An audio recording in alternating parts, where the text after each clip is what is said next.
Lukas, ang kabanata po'y 6, mga talatang 27 hanggang 38. Luke chapter 6 verses 27 up to 38. Ganito po ang ating mababasa. Ngunit sinasabi ko sa inyo, mga nakikinig, ibigin ninyo ang inyong mga kaaway, gawan ninyo ng mabuti ang mga napupuot sa inyo. Pagpalain ninyo ang mga sumusumpa sa inyo. Idalangin ninyo ang mga umaapi sa inyo. Kapag sinampal ka sa isang pisngi, iharap mo rin ang kabila. Kapag inaagaw ang iyong kalaban, ibigay mo pati ang iyong baro. Bigyan mo ang bawat nanghihingi sa iyo, at kung may kumuha ng iyong ari-arian, ay huwag mo nang bawiin pa ang mga iyon. Gawin niyo sa iba ang ibig ninyong gawin nila sa iyo. Kung ang iibigin lamang ninyo ay ang mga umiibig sa inyo, ano pang gantimpala ang inyong hihintayin? Kahit ang mga makasalanan ay umiibig din ng mga umiibig sa kanila. At kung ang gagawa lamang ninyo ng mabuti, ang gumagawa sa inyo ng mabuti, ano pang gantimpala ang inyong hihintayin? Kahit ang mga makasalanan ay gumagawa rin ito. Kung ang mahihiramin lamang ninyo ay ang mga taong inaasahan ninyong makababayad sa inyo, ano pang gantimpala ang inyong hihintayin? Kahit ang mga makasalanan ay nagpapahiram din sa mga makasalanan, sa pag-asa kung ang mga ito'y makababayan. Sa halip, ibigin ninyo ang inyong mga kaaway at gawan ninyo sila ng mabuti. Magpahiram kayo na hindi umaasa ng anumang kabayaran. Sa gayon, malaking gantimpala ang tatawin ninyo at kayo magiging anak ng kataas-taasan. Sapagkat siya ay mabuti sa masasama at sa mga hindi marunong tumanaw ng utang na loob. Maging mahabagin kayo gaya ng inyong Ama.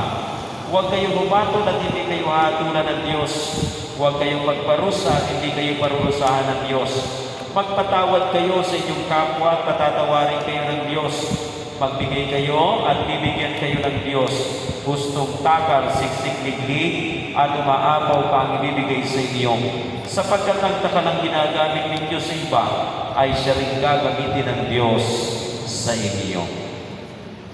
Mga kapatid kong minamahal, ito po ang mabuting balita ng ating Panginoong Jesucristo. Bigyan po natin ng malakas na papuri ang Panginoon. Yung napakalakas na papuri sa Diyos may kasamang sigawan. Hallelujah, hallelujah, hallelujah. Praise the name of the Lord, praise the Lord, praise the Lord, hallelujah. Tanggapin mo, Panginoon, ang aming pagpupuri. Bago po kayo upo, inaanyayahan po kayo na itaas ang inyong mga prayer request. Nakagawa na po ba kayo? Yan, ang mga prayer request at ilagay sa tapat ng inyong puso at ako'y mananalangin sa Panginoon. Ama naming Diyos na banal at makapangyarihan sa lahat, narito po ang aking mga kapatid na tumugon sa iyong panawagan. Ngayon po ay hawak ng bawat isa ang kanilang mga prayer requests, ang kanilang kahilingan sa iyo. Ito po ay pagsunod namin, Panginoon, sa iyo pong iniuutos, na kami po ay humiling sa iyo, humingi sa iyo, at kami naman ay inyong pagbibigyan. Kaya naman po sa oras na ito, ako ay dumadalangin na nawa ang mga kahilingan na naisulat sa munting papel ay iyong katagpuin. At sa pangalan ng Panginoong Yesus, akin pong idinideklara ngayong gabing ito, kaming lahat ay answered prayer na. Kaming lahat ay answered prayer na. Kaming lahat ay answered prayer na. At ang lahat ng nagkaloob ay iyon na pong pinagpala ng siksik, liglig at nag-uumapaw na pagpapala. Sa ngalan ni Jesus, sa ngalan ng Ama, ng Anak at ng Espiritu Santo. Amen. Ayan, ibaba muna at pumalakpak sa Panginoon. May lalapit sa inyong mangungulekta, pwede nyo na pong maibigay. 1, 2, 3, maaari na po kayong magsiupo. Mapagpalang gabi po sa inyong lahat. Mapagpalang gabi po. Mapagpalang gabi. Thank God! You're blessed! Happy and prosperous talaga. Magaling na, mayaman pa, magaling na, matupid, marangal, wagas ang pag-ibig, malaya,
takal, siksik, linggit, at nag-uumapaw ka.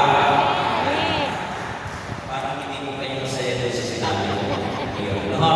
Pag tayo ay nagbigay, ulitin ko, ang sabi roon, ibabalik ng Diyos na gustong takal, siksik, linggit, at nag-uumapaw ka. Ayan. Paborito yan, yung mga anak ni Yahweh El Shaddai. Nawa, dito sa Salome ko, paborito yun. Ang ganda po, ang verse na sa ating Panginoon, may kaugnayan sa pagbibigay. Subalit, mapapansin natin, nasa atin din kong pagbasa, yung tinatawag natin golden rule. Ano yung golden rule? Do to others just what you want them to do for you. Okay? Gawin mo sa iba ang ibig mong gawin nila sa iyo. Nakikinig mo kayo? Amen. Nandun din yun sa ating pong verse na binasa. Ngayon, sa ating Panginoon, kinig po kayo. Kung tayo ay nagbigay, ang sabi ron mas higit ang ibabalik ng Panginoon. Ganon din marahil sa ating pong kapwa. Pag tayo ay nagbigay, siguradong mahigit din sa ibibigay natin ang ibibigay ng ating kapwa. Amen. Naku, talawa lang ang umi-amen ko. Sapagkat Amen. yung iba siguro hindi sigurado. Okay. Ngayon, sa ating Panginoon, ang binabanggit na ibibigay dito ay hindi lamang po yung financial. Are you still listening? Amen. Mas higit pa sa financial. Ang pag-exage ng Panginoon sa kanyang message sa ating pong binasa ay talaga namang mahirap tanggapin ng ating pong prinsipyo. Mahinig ko kaya, ulitin ko, ang ibibigay ay hindi lamang yung financial. Ano ba yung sinabi ng Panginoon sa ating binasa? Kung daw may kumuha ng ating ari-arian, huwag na nating bawiin pa. Amen. Kikinig pa po kayo. Ha? Napakinggan po yung sinabi ko. Oo. Ayun yung sa ating bibig. Kapag may kumuha ng ari-arian, huwag na bawiin pa.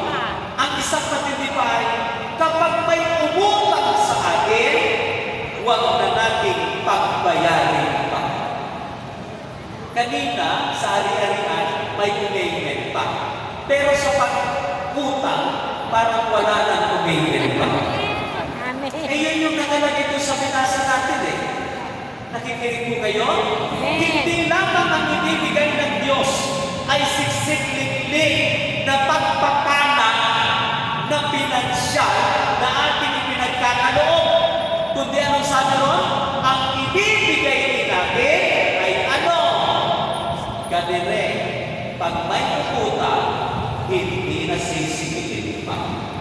Kapag kinuha ang ari-arian, ano ang sabihin? Ay hayaan na lang. Kapag kinuha ang, anong tawag dito? Palaban, ibigay pati ang para.